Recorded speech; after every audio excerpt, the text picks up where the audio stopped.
Hey, I have a question. How you doing? What's going on? Yeah, I appreciate you being here. Can y'all hear me? Sure, I can hear you. All right, thanks, man. All right, so I've been building in the metaverse for a while and just kind of building across platforms, but following Animoca brands and the different companies that they're affiliated with.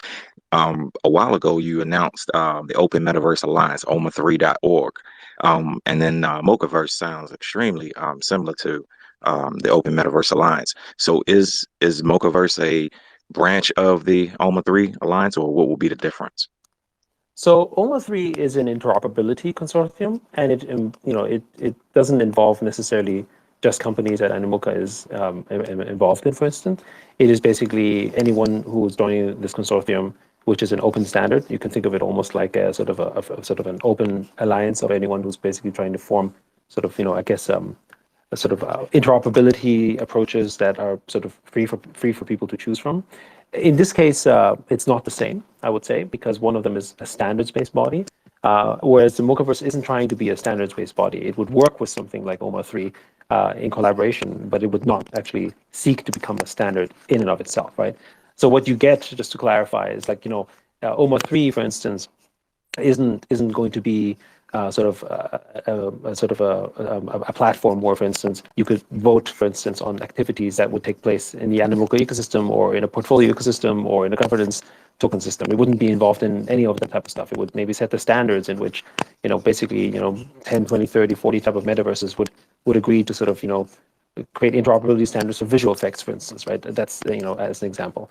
Likewise, you would not see Mochaverse basically sort of say, well, this is the standard that we're creating for people to sort of, transfer sort of interoperability from one entity to another. We think of that as something that the NFT platform itself should have the freedom to choose to do so as they please. And if they want to use the OMA 3 standard, that's entirely up to them. The two are not really, I mean, I guess they complement each other, you could say, but they're not interrelated to each other. The people involved, we have, one seat out of many.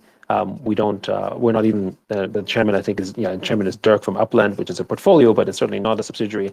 They're independent, right? So they get to decide sort of, what they think is right. So it is, I think it's to be viewed as quite separate. Perfect. Thank you. Just that leads in just to the second question. You kind of segued in by mentioning Dirk from Upland, and that's one of the metaverses I use. Actually, I use a few different metaverses, but Sure. The Upland metaverse is my kind of my home metaverse as far as where a lot of my assets are located. So, do you a company like that, or how would companies become a part of the Mochaverse? Obviously, because that's where obviously you want to make sure I'd like to make sure that my portfolio is within that atmosphere as well.